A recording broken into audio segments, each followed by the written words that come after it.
Je démarre donc Microsoft Project. Je fais ma première opération. Je passe en mode automatique, planifié automatiquement, vous voyez en bas de l'écran. Et ensuite, je vais aller dans le menu projet et la fenêtre information sur le projet pour définir une date. Je vais choisir une date de début. Par exemple, je vais prendre le 1er avril 2019. Voilà. On est bien sur une date de début. Donc, toutes les tâches vont se positionner dès que possible. On verra ça par la suite. Il s'agit maintenant de saisir toutes les tâches du projet. Donc, du jalon début projet jusqu'au jalon fin projet, ce qui nous fait au total 9 lignes. Alors, les jalons, n'oubliez pas, hein, ce sont des tâches à durée 0. À partir du moment où vous mettez une durée 0 sur une tâche, vous avez ici, dans la partie graphique, vous voyez le petit losange qui s'affiche, avec bien entendu la date du 1er avril, puisque c'est la date de début du projet. Je rentre ensuite donc toutes les tâches une après l'autre. Vous remarquerez que j'ai laissé pour l'instant la colonne mode tâche qui rappelle que nous sommes à mode automatique. C'est très important bien entendu d'être en mode automatique pour laisser Microsoft Project positionner les tâches de façon justement automatique. On n'a pas besoin d'indiquer des dates pour chaque tâche du projet. Pour l'instant, nous n'indiquerons qu'une seule date, c'est la date de début qui a déjà été marquée au 1er avril.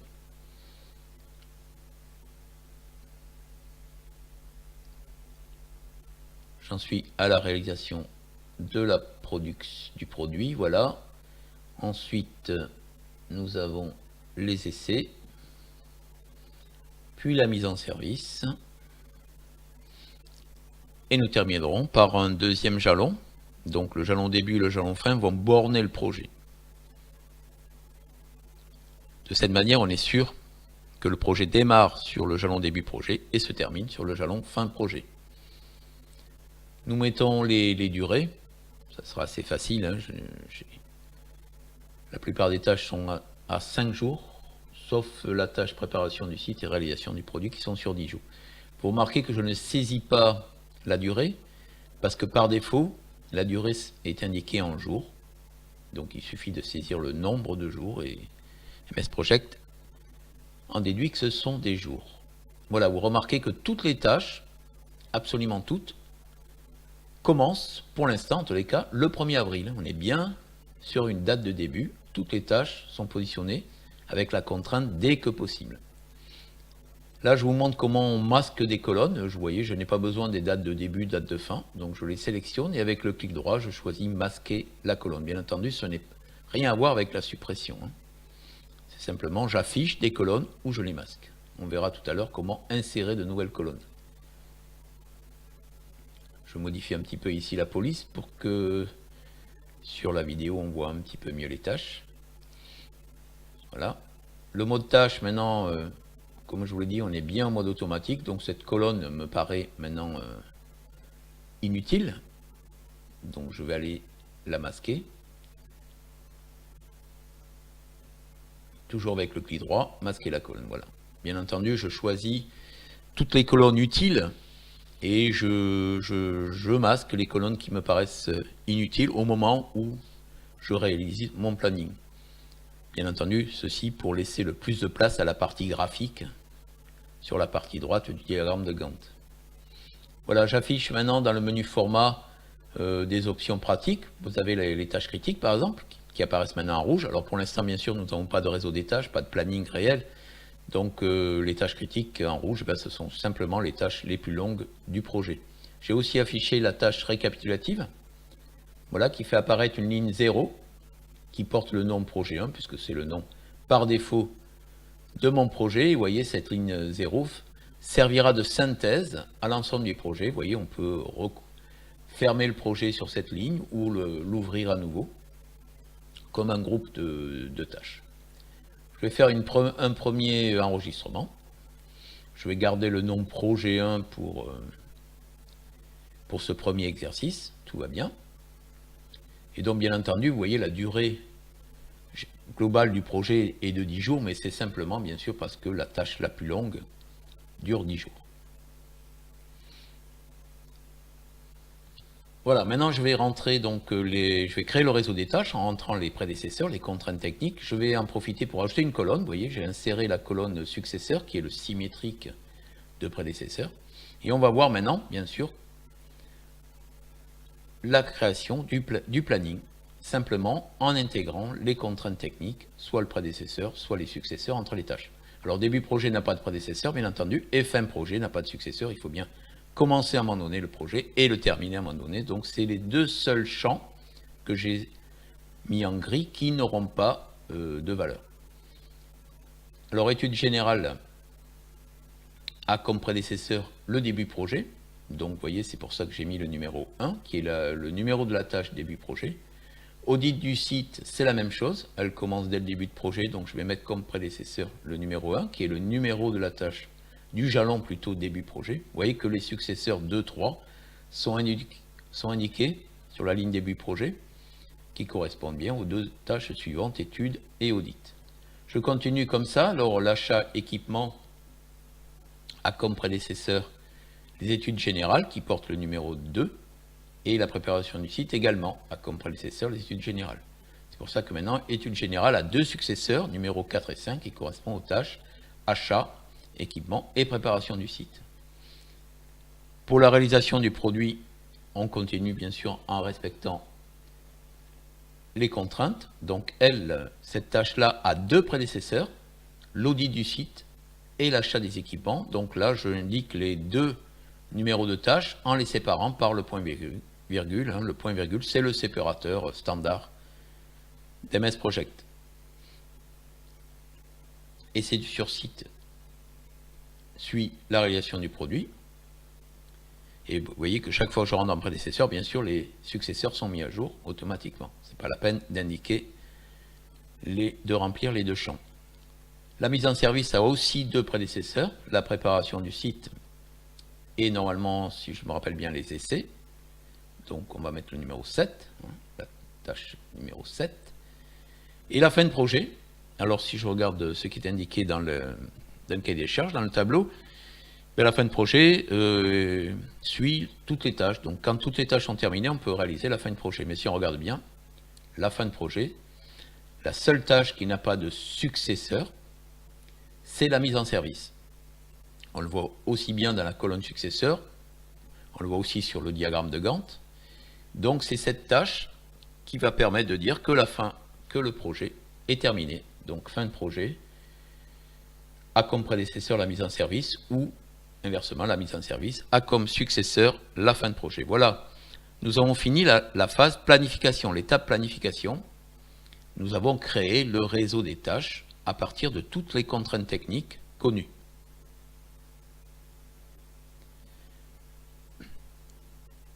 Nous allons maintenant nous attaquer aux ressources. Vous avez dans le tableau qui est fourni une colonne ressources où on définit les ressources qui vont travailler sur chaque tâche du projet.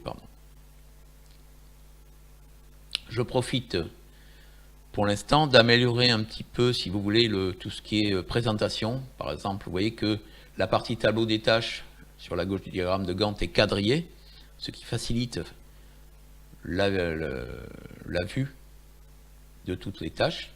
Je vais faire la même chose sur la partie diagramme de Gantt, ce qui permettra bien entendu de mieux voir le planning et d'identifier chaque tâche. Vous voyez, je peux créer donc ainsi un quadrillage qui continue, qui part du tableau des tâches et qui continue sur le diagramme de Gantt. Alors je peux le modifier un peu la couleur, choisir des traits continus, des traits pointillés, etc. En fonction bien sûr de votre écran. Il ne faut pas que ça vienne polluer le diagramme de Gantt, mais au moins on voit en second plan maintenant qu'on a un quadrillage qui facilite la vision du projet. Nous pouvons jouer maintenant aussi sur l'échelle de temps. Alors ce qu'il y a de très pratique, c'est qu'il y a des raccourcis. Vous avez un zoom tout en bas de l'écran, mais vous avez aussi dans le menu, je crois, affichage, un zoom. Voilà. Vous le voyez sur cette partie droite. Et un zoom très rapide qui s'appelle projet entier, c'est-à-dire que tout l'espace que vous avez réservé au diagramme de Gantt va être utilisé, tout simplement en faisant un petit clic. Donc Dans la phase planification, ne perdez pas de temps en soignant l'échelle de temps. Vous faites juste ce zoom-là, automatique. Et ce ne sera qu'à la fin de la planification que vous pourrez personnaliser un petit peu plus votre échelle de temps. Nous allons maintenant nous occuper des ressources. Donc, nous allons dans le tableau des ressources. Voilà. Et vous voyez que pour l'instant, il est vide. Hein. Nous n'avons pas de ressources. Alors, pour aller plus vite, nous allons créer les ressources directement dans le diagramme de Gantt. Nous allons saisir nos deux ressources. Par exemple, sur la première tâche, étude générale, nous allons lui affecter le chef de projet. Voilà. Vous voyez qu'il apparaît aussi par défaut sur la partie graphique du diagramme de Gantt. Nous avons le chef de projet qui apparaît à droite de l'étude générale. Sur l'audit du site, nous allons créer. Les ressources n'existaient pas encore, donc là, nous les créons pour la première fois. Et voilà, nous avons créé le technicien. Si nous retournons maintenant sur le tableau des ressources, vous voyez que les deux ressources ont bien été créées. Alors, elles ont été créées juste au niveau du nom de la ressource, les autres champs n'ont pas été remplis. Ça, c'est quelque chose que l'on pourra faire ultérieurement.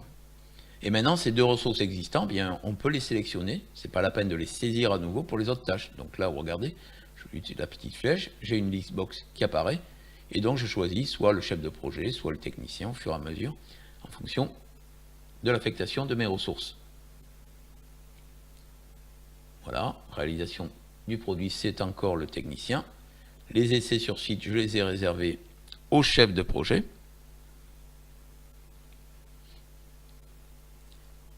La mise en service, c'est à nouveau le technicien qui va s'en occuper. Voilà, et vous voyez, je ne mets pas de ressources sur les jalons, ça ne sert à rien, hein, puisque ce sont des tâches à durée zéro. Je reviens sur le tableau des ressources. Les deux ressources maintenant sont toujours là, avec un technicien qui apparaît en rouge. Donc ça, nous allons regarder ça tout à l'heure. Ce que je suis venu faire là, c'est rajouter maintenant une colonne. À partir du moment où vous avez des ressources travail qui ont été affectées au projet, et bien là, vous pouvez calculer, MS Project va vous calculer le travail affecté à chaque ressource. Donc le chef de projet travaille 105 heures et le technicien 210 heures.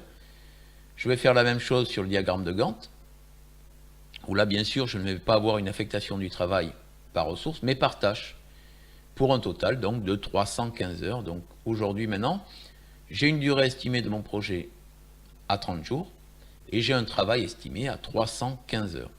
Bien entendu, je pourrais changer les unités, que ce soit de la durée ou du travail, en fonction, bien sûr, de mon projet.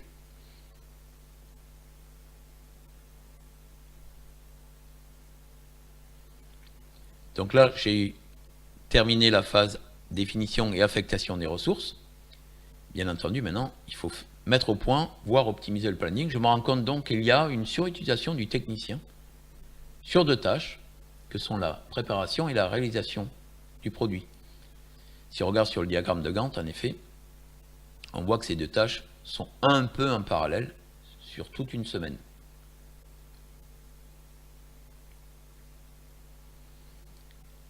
Alors il y a plusieurs, alors je vais aller quand même dans le tableau des ressources pour vous confirmer. On voit bien le technicien est indiqué en surutilisation. On peut lire, hein, c'est l'information qui est indiquée.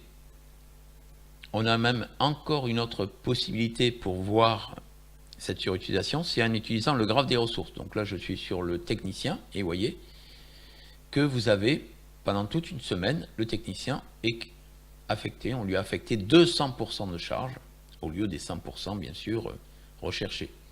Donc pendant toute une semaine, le technicien, on lui a affecté deux tâches au lieu d'une. Hein. On voit la semaine assez facilement hein, sur la partie diagramme de Gantt. Alors comment résoudre ce problème? Vous voyez, c'est les tâches réalisation produit, préparation du site, sont en conflit quelque part sur cette semaine-là, hein, puisque le technicien doit à la fois faire la préparation, terminer la préparation du site et commencer la réalisation des produits. Je vais un petit peu améliorer l'échelle de temps cette fois-ci pour qu'on voit mieux hein, cette phase. Alors vous voyez que l'échelle de temps est divisée en niveaux. Il y en a deux, par défaut, deux niveaux sont affichés, le niveau intermédiaire et le niveau inférieur. Alors je vais choisir un format qui est adapté. Alors par exemple pour le niveau inférieur, je veux affecter chaque jour de la semaine. c'est quand même un projet qui dure 30 jours, donc je pense que l'unité jour est parfaitement adaptée. Vous voyez qu'avec le pourcentage, je peux régler la taille d'affichage. Et sur le niveau intermédiaire, bien, je pense que la semaine me paraît adaptée. On aurait pu laisser le mois, mais la semaine me paraît plus intéressant. Voilà. Donc là, vous voyez que mon planning, même je vais réduire légèrement quelques colonnes pour que mon planning puisse parfaitement rentrer dans la partie, dans la fenêtre qui lui est réservée. C'est un petit peu juste, donc je vais juste régler encore un petit peu plus bas la taille. Voilà, je vais passer à 50%. Voilà, maintenant je vois l'ensemble de mon planning. Je pense que c'est quelque chose de très important, c'est d'avoir toujours une vue globale de l'ensemble du projet. Donc maintenant, je vois bien que pendant la 3e semaine, là, qui commence le 15 avril, on a bien une surutilisation du technicien. Et donc, on va bien entendu régler ça. Alors, il y a plusieurs façons de le régler. Pour ce premier exercice, on va laisser MS Project régler le problème.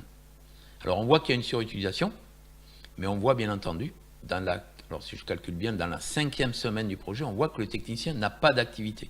Elle reprend ensuite, mais pendant cette 5e semaine, il n'a pas d'activité. Ça correspond, si vous regardez sur le diagramme de Gantt, on le voit aussi, pendant la 5e semaine, seul le chef de projet travaille. Donc ce qu'on va faire, on va demander à MS Project de trouver une solution pour nous régler le problème. Alors on va voir ce que MS Project nous propose. C'est la fonction niveler la ressource dans le menu ressources. On lui demande de niveler la ressource pour le technicien. On va voir ce qui va se passer. Et là, comme le réseau des tâches est complet, toutes les tâches ont au moins un prédécesseur et un successeur, MS Project sait parfaitement utiliser ces fonctions pour optimiser le projet. Et la solution qu'il a trouvée, c'est de partitionner, de fractionner la tâche préparation du site en 2 parties. C'était une tâche qui avait de la marge, qui n'était donc pas critique. Vous allez voir, je vais revenir en arrière pour vous montrer que la tâche... Donc je supprime le nivellement. J'aurais préféré le lissage. MS Project emploie le mot nivellement, vous voyez. Je vais ajouter une colonne qui s'appelle le marge total, juste pour confirmer, vous voyez, que la préparation du site a bien de la marge, elle a même 10 jours de marge, donc il y a une grande souplesse pour réaliser cette tâche. Alors on ne va pas retarder l'ensemble de la tâche. MS Project a vu que pendant cette première semaine, on peut travailler sur la préparation du site, mais il y a une possibilité de partitionner la tâche, de fractionner cette tâche, pour qu'elle soit réalisée également un petit peu plus tard quand le technicien n'est pas utilisé. Donc si je refais maintenant, je relance mon nivellement, c'est pour ça que MS Project a coupé, a fractionné cette tâche en 2 parties. Bien entendu, cette opération a utilisé toute la marge de la tâche préparation du site. Donc préparation du site n'a plus de marge maintenant. Seul, si vous regardez bien, audit du site a encore un petit peu de marge. Cette fois-ci, on a, je pense, optimisé au maximum le projet. Nos 2 ressources sont bien utilisées ou sont mieux utilisées. Il faudrait quand même, bien entendu, voir l'utilisation du chef de projet. Alors maintenant, on va présenter le réseau des tâches.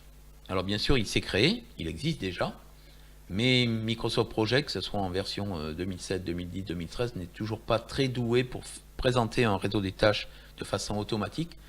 Alors on va devoir lui donner un coup de main. Mais c'est juste pour la présentation. Le réseau, bien sûr, on vient de le créer en ajoutant les prédécesseurs et les successeurs.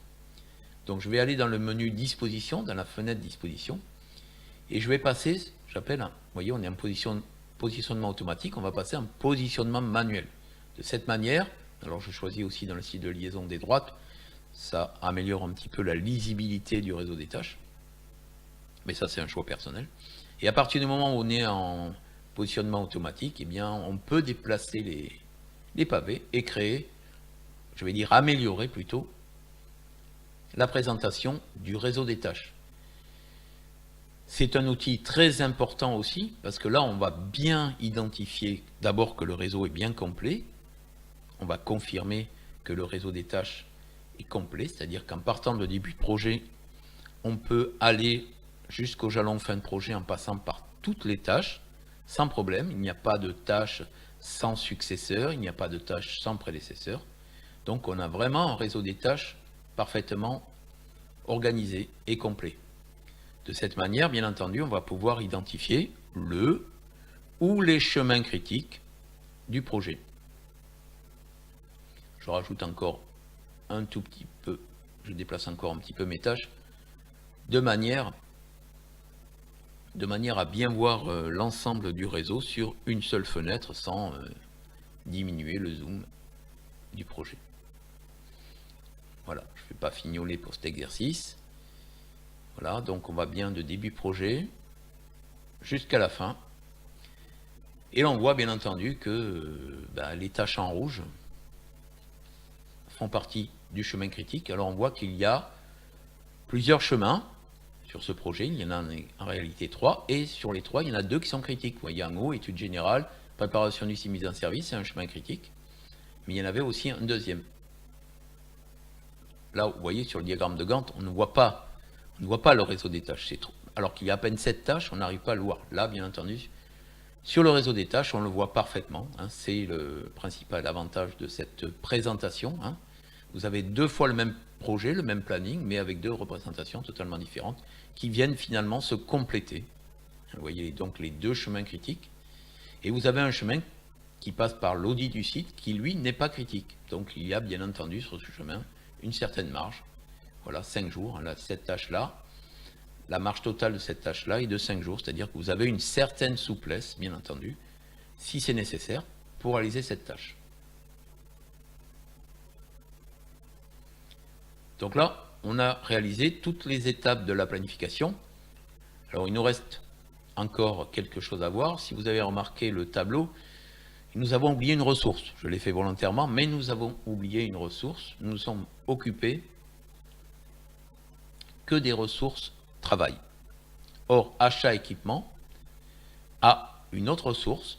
C'est une ressource qui s'appelait avant qui est de type matériel, mais depuis la nouvelle version d'MS Project, alors je vais la saisir. Vous allez découvrir avec moi le nouveau type d'emploi MS Project. Alors moi, j'aurais parié sur le mot matière qui me semblait le mieux choisi. Non, c'est consommable maintenant, donc on appelle ça une ressource de type consommable. Ce qui est important, c'est que vous avez surtout des ressources de type travail. Et tout ce qui n'est pas travail, on pourra le définir en type consommable. Il y a un troisième type qui s'appelle coût, mais on le verra beaucoup plus tard. Je ne l'utilise que très peu. Donc voilà, donc nous avons créé cette ressource, j'allais dire matière, non, je vais l'appeler donc consommable. Et je vais y affecter à la tâche achat, bien sûr. Le chef de projet, donc, va acheter pendant cette tâche le lot équipement. Alors en affectant cette tâche, vous avez peut-être remarqué, mais le travail n'a pas changé, c'est toujours le même. Une ressource consommable ne travaille pas, bien entendu. Le seul apport de cette ressource sur le projet, ça peut bien sûr être un coût supplémentaire, mais au niveau du travail, une ressource consommable ne génère pas de travail. Ce ne sont que les ressources justement qui s'appellent travail. Vous voyez, alors dans la colonne travail, on le voit, la ressource équipement apparaît clairement. Alors elle est utilisée par MS Project pour vous indiquer que vous avez acheté un équipement.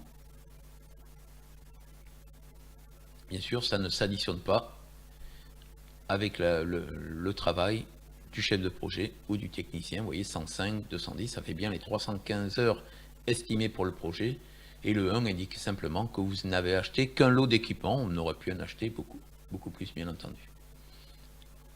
Alors, dans les différentes colonnes, bien sûr, on aurait pu saisir, par exemple, des initiales. Ça prend un petit peu moins de place sur le diagramme de Gantt. Vous voyez, je vais les saisir rapidement. Là, voilà. Qu'est-ce qu'on peut mettre? CP pour le chef de projet, technicien pour le technicien, tech pour le technicien et EQ pour le lot équipement. Vous voyez, la capacité. Donc, la capacité, c'est la disponibilité des ressources pour le projet. Ça n'existe bien sûr que pour les ressources de type travail. Et on va par exemple aller un petit peu plus loin. On va mettre un taux standard pour nos 3 ressources. Alors pour les ressources travail, bien sûr, vous avez l'unité temps qui apparaît. Par exemple, chef de projet va vous coûter 80 € de l'heure, le technicien 50 € de l'heure. On peut indiquer le taux en jours si on veut. Et par exemple, pour les consommants, bien entendu, c'est un taux ferme, prix ferme. Par exemple, 1500 € pour notre lot d'équipement. Bien entendu, sur le diagramme de Gantt, on va insérer à nous une colonne qui s'appelle coût, qui va nous permettre de connaître le coût estimé, calculé et estimé par MS Project. Voilà, il suffit d'agrandir la colonne suffisamment. Donc le coût global du projet estimé est maintenant de 20 400 €, qui s'ajoute aux 30 jours d'estimé pour la durée du projet, aux 315 heures de travail estimées. Vous avez maintenant un coût estimé pour le projet de 20 400 €. Donc on a les trois objectifs